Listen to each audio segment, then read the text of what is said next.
Hello everybody and welcome back to Banjo-Kazooie Versus. We got Gobi's Valley today. We got that Jinjo right off the bat, kind of like Treasure Trove Cove with the underwater Jinjo. This is a bright desert level. Have I mentioned it's a desert level yet? I don't know what to talk about already. I'm just burnt out. Everything to talk about on the last episode. I'm recording these all in a sequence, which is nothing new in the Let's Play community. But, you know, right at the entrance here we have Jinxie the Sphinx. Is that his name? Anyways, he has a stuffed nose and he wants to sneeze, so we gotta shove some eggs up his nose. My nose is all blocked up.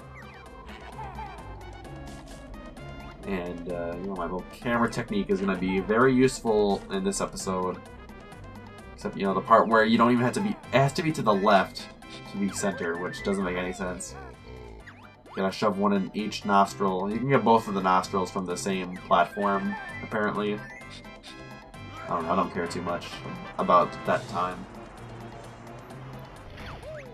You know, now he sneezed and he's all gooch. I don't think I've ever sneezed and felt good. Like, whenever I sneeze, I just like, oh, I guess I'm just gonna have the sniffles for the next while. And I get sick so often, so I hate it. Hate sneezing.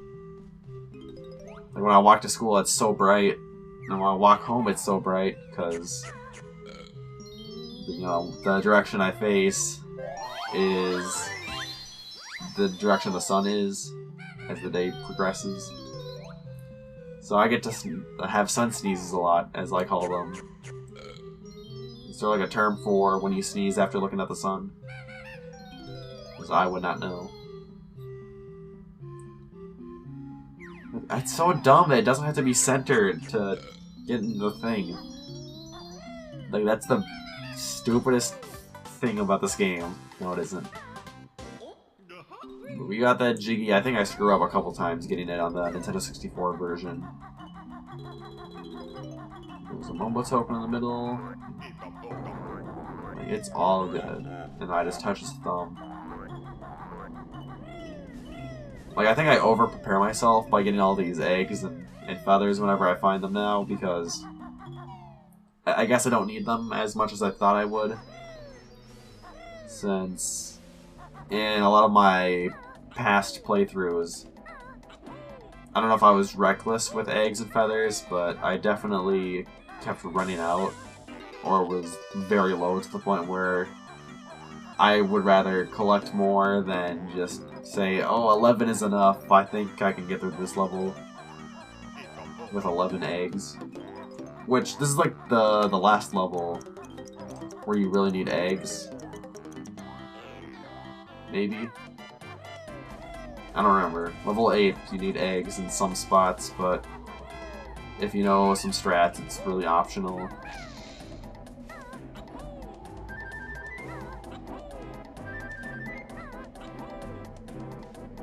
Now we're gonna fly. Alright, do I get the...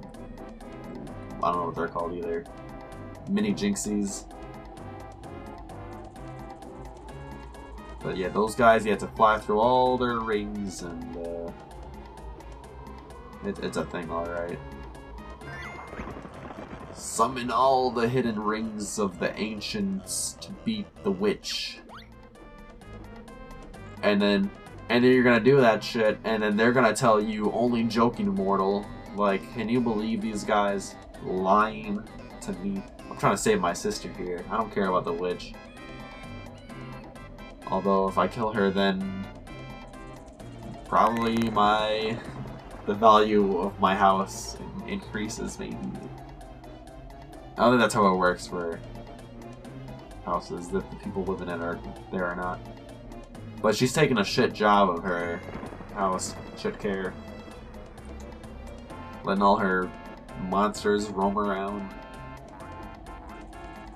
It's probably loud, so, you know, more people would want to move around it. Spiral Mountain. Man, flying is so slow.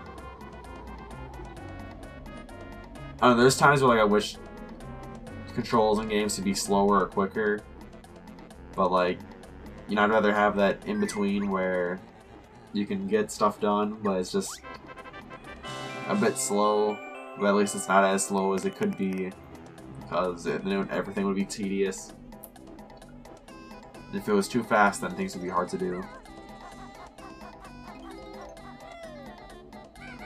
But yeah, desert level.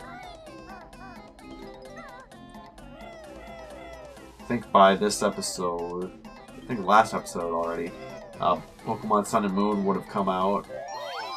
You know, I'm playing the shit out of that, except I won't be talking about it at all, probably. I thought that X and Y were pretty good games. Definitely played through. I mean, I had Y, and then Club Nintendo when that was still around.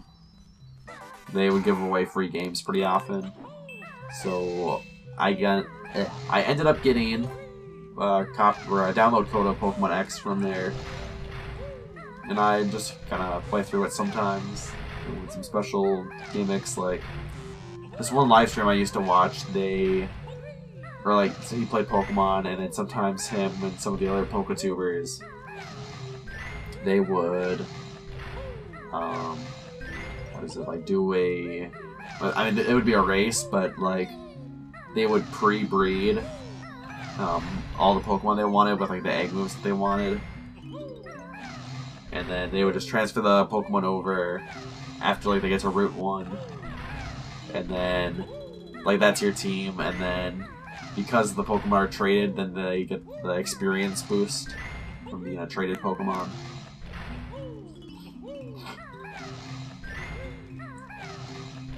And then this puzzle and this pyramid here, I kind of knew most of it already, so yeah. Like, I knew that the two Jinjos were in the top right corner, and that, was like Banjo and the Honeycomb are like next to each other on both things.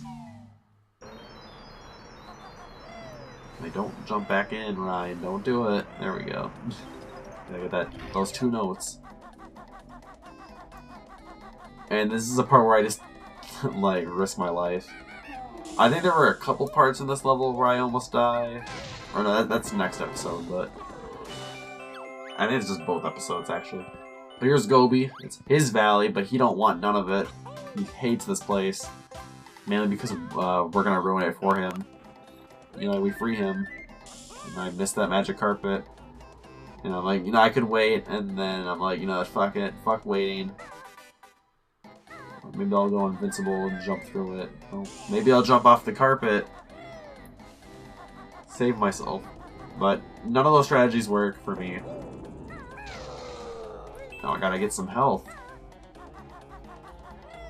And then this is a not common tactic for speedruns of like climbing up this pyramid to get the notes, because normally there is a like that switch that I jumped over at the bottom of it, and you have to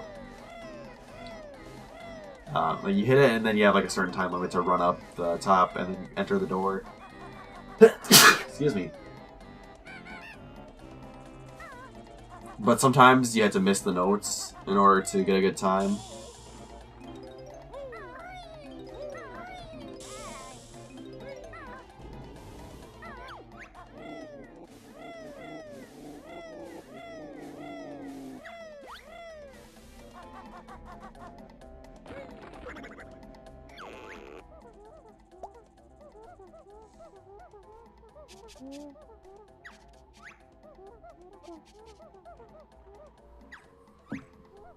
Okay, sorry about that moment of silence. I had to blow my nose because it was bugging me and I knew I was gonna do it eventually. But yeah, we got that new move. It's the last move in the game, and on the Xbox version you get an achievement for collecting all the moves, which I have already gotten, so that's pretty damn good.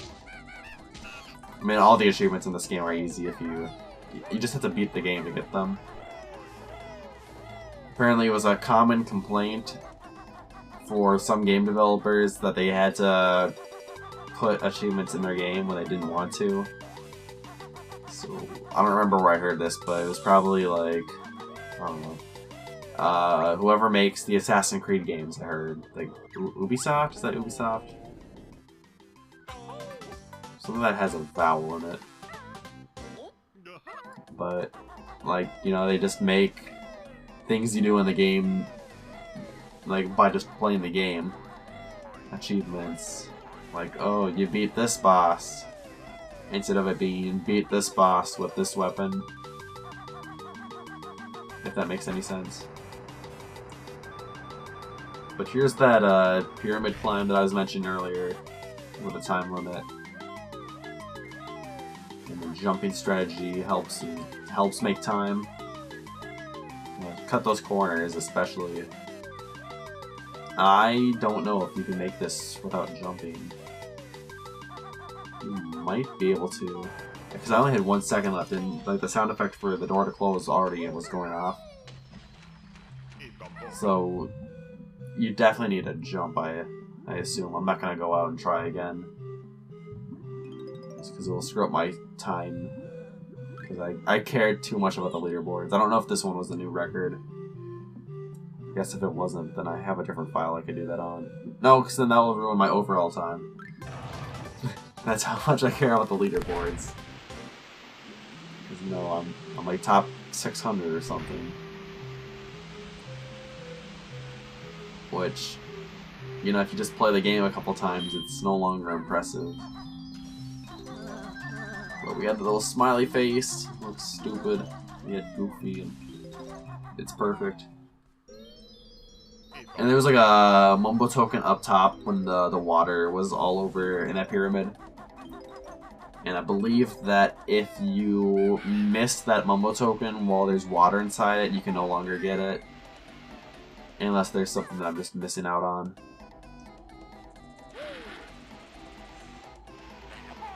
Yeah, I mean, you could do the first person thing on this one. It doesn't help at all. Like, I don't even think having the camera right behind you helps either. And it kind of does. But I have not looked at the stats at all, and we're at 5 jiggies on each side. And statistically, a 10-note difference. Although, you know, it could be 19 notes for all I know. For all I know. But let's be real here. You know, it's 52. Well, if I had 69 at this moment on the Xbox version, then it would be a 19-note difference.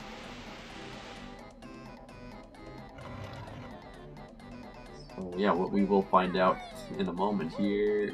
No, but it was like a 15-note difference. I don't know if like these Jinx guys get larger. I know the platform gets smaller. Like that's a given. Or if like you're just closer to it. He's huge. His little paws are just dipping in the water. Like, you know, life is good when your paws are dipping in the water.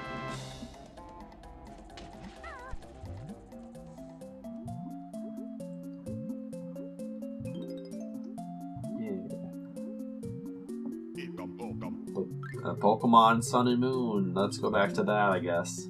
Like, there was, like, weeks ago, there was a demo for it that came about. And I thought the demo was pretty lame from the half hour I played. I mean, like, from what I understand, you just kind of play it to do stupid side quests. And then you can, like, transfer some items and Pokemon over. But at the same time, you might as well just play the game and get those Pokemon. Like, I think you get like one special Pokemon, like that, the Ash Greninja, or whatever it is. Which is pretty lame in my opinion. Mainly because it's like a starter Pokemon. I don't know, this Pokemon Ruby and Sapphire demo had the Mega Glalie, I think. You know, I don't remember because I got so pissed off at that because... So, like, freeze is a status in Pokemon, and if... Like, you can be frozen for, like, 100 turns. Like, it doesn't matter.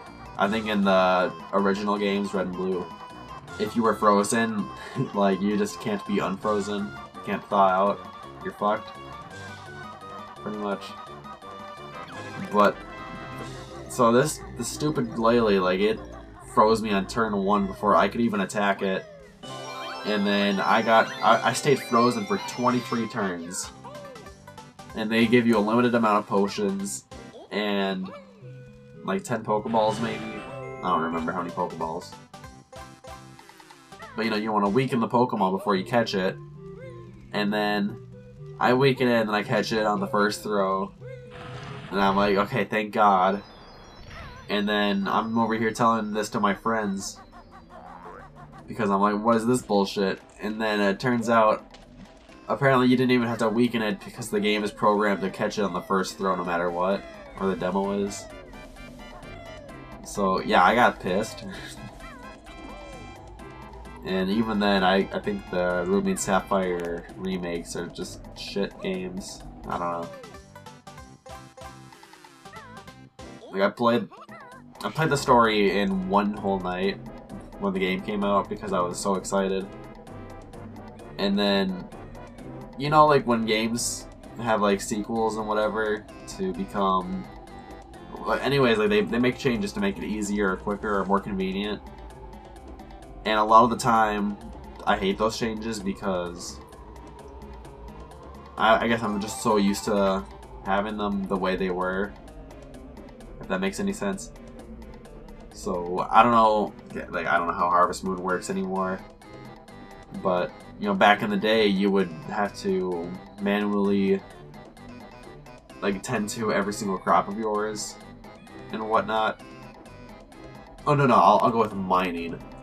Like, mining used to be a cool mini-game that you would play in Harvest Moon. Like, you go in a cave, and then you just, like, keep hitting stuff until you get minerals. Minerals. And then eventually, you'd, like, get some good stuff if you kept digging, like, down further and further.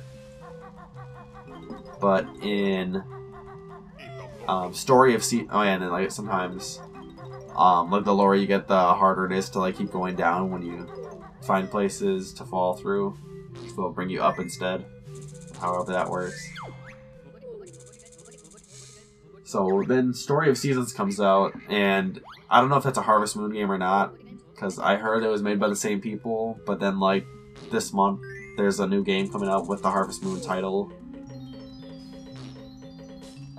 And... I mean, it might as well just be the same game, but I haven't really seen anything about it. But, like, mining in Story of Seasons is just, here's a crack on the wall, you get to hit it 4 to 8 times, and then you get all your minerals in 3 seconds. And now the game's just stupid because mining is my favorite part of the game. Because, like, in other games, like I would tend to my animals and to my crops, and then I'd just go mine for the rest of the in-game day. But you can't do that because it's stupid mining. So I just stopped playing the game because, like, what's the point? You can just like talk to the person you want to marry in the game, and then marry them, and then not have anything to do other than that.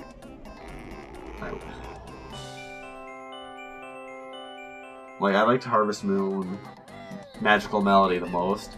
I don't know why this is becoming like a podcast about a different game. But I liked Magical Melody because it was my first Harvest Moon game, so already I'm biased. But what made that game much better is it had an achievement system. And like, you don't have to have achievements, but like just things to do other than like just playing the game normally. Like that's what I like. And so Magical Melody had like, like you get an achievement for like doing stupid stuff, which was like an easy way to progress in the game. But other things you had to do was like be best friends with every single like NPC in the game. Or like bachelor or bachelorette kind of character. I don't remember what term they use.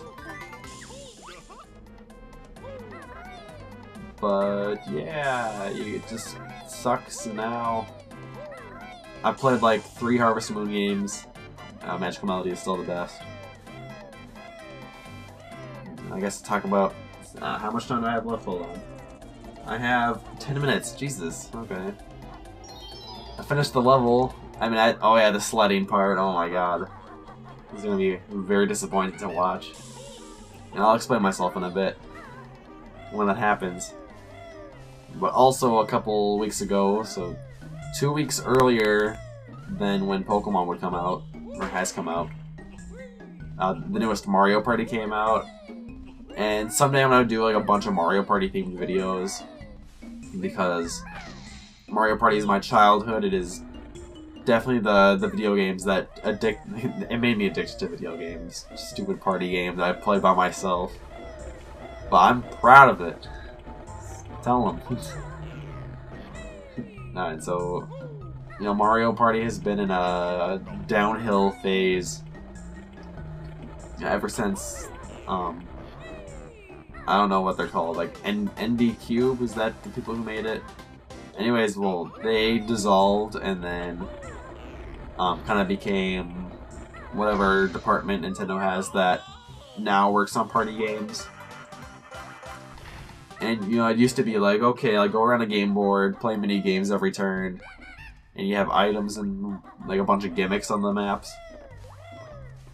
Well, now it's like you either have a boring game board with good mini games, or multiple boring game boards with good mini games, or you have just shit in both. So like Wii Party was like the first game that came out that would qualify into this category, and I say that Wii Party is a solid game, except that the boards are just kind of meh. I mean, they're much better than some of the other like Mario Parties that came out later. But yeah, it's a solid game. I'd say it's average. Definitely like when mini games became more forgiving, like so there are some games where it's like, okay, like don't fall off, get from point A to point B. And those used to be like my favorite types of mini games, but now it's like you have a health bar, so you can fall off 3 times and like whatever. But like there's like some mini games where it's like you can fall off twice, and then just because you got to the finish line first on an auto-scrolling map, you win, which is stupid. I'll talk about the next Mario Party in just a moment. But what I'm doing here, okay, it's gonna look stupid with the sled race. So I thought, okay, in Banjo-Kazooie there's races that you have to do, and if you jump ahead, then there's like a rubber banding mechanic, so if you go slow, then they go slow. But if you go super fast, then they go super fast.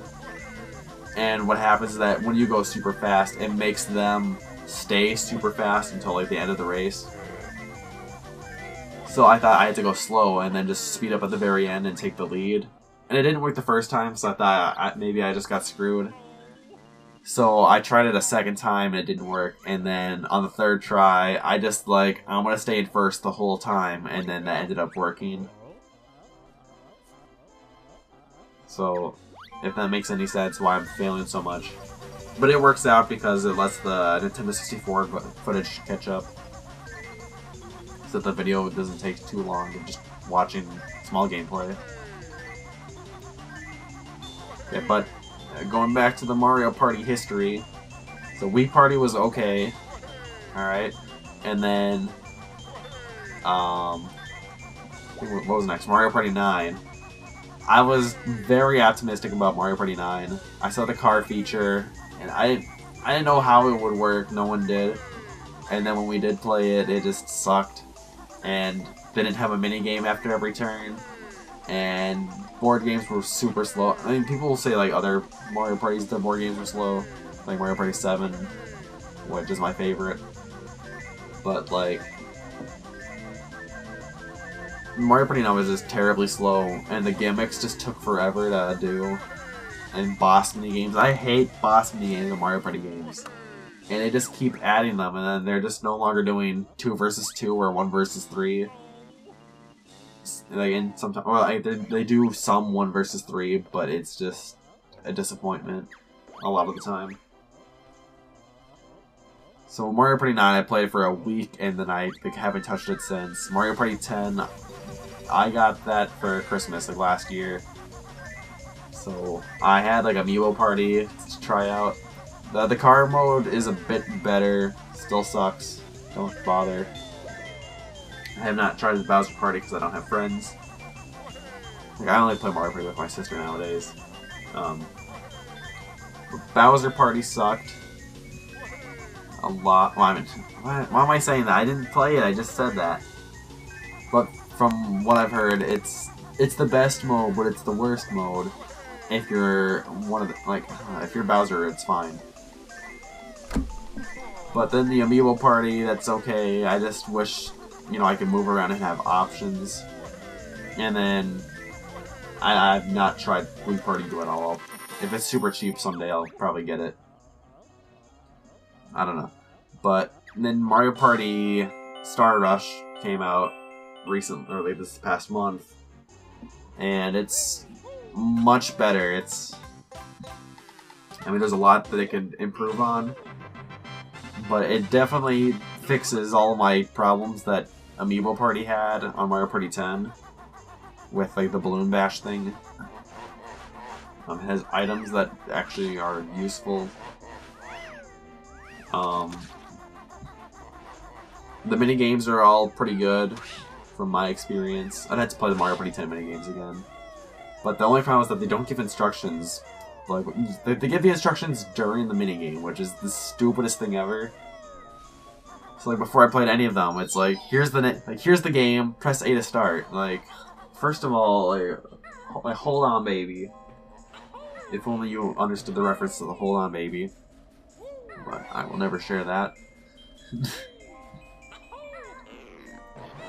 Okay, we got 4 minutes left about, which... my voice is getting sore. I still have one more video to record commentary for. And I haven't eaten at all today. I mean, I have, just, you know, I don't know. College life, I starve myself. Ugh. Talking. But Mario Party Star Rush is pretty good. Oh yeah, I forgot about the Island Party, whatever it's called on the 3DS. I bought that one when it had like the Nintendo Selects option available earlier this year.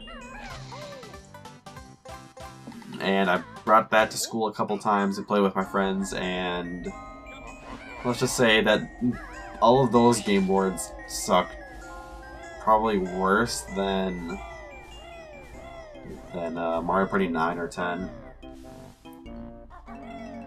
Like, what was I gonna say about them? I don't know, I just don't like them. Like, some of them, you only get 1 or 2 minigames. Otherwise, they have no deciding... You might as well just play a different, like a board game like Monopoly, because Monopoly's better. I've never finished a game of Monopoly. Who am I kidding? Mainly because the people I play with give up after an hour. And then we just pack up everything, like dipshits. I don't know.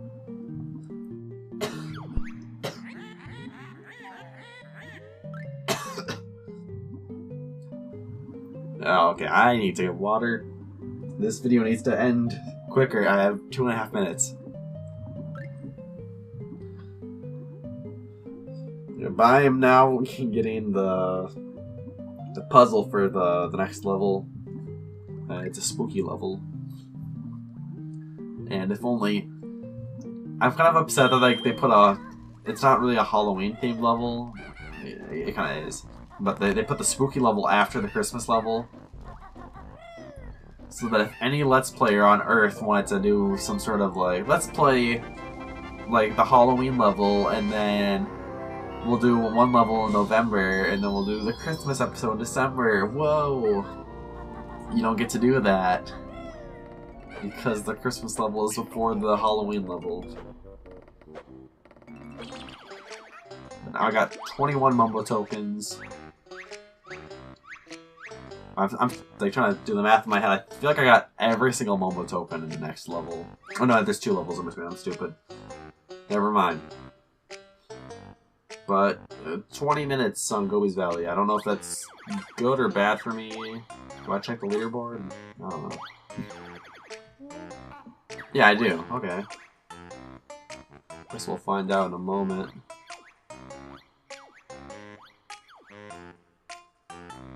Okay, Bubble Goop Swamp, I'm disappointed in. Who are any of these people? Some of these names, like, you see a lot on the upper end of the leaderboards. Like, I don't know. One time I just kind of was bored and looked through all the leaderboards. Oh, we're on Gobi's Valley already. 4:30, it's top notch. The Duck on Quacko. Randy March 69. Okay, thank God we're just about to end the stupid episode. Okay, like you are gonna see on the Nintendo 64 footage. So I was getting the Mumbo token like to the left of where the picture is, and I swear I should not have gotten this Mumbo token. Like you'll see like right now. Look at it at the bottom. I shouldn't have gotten that. I should.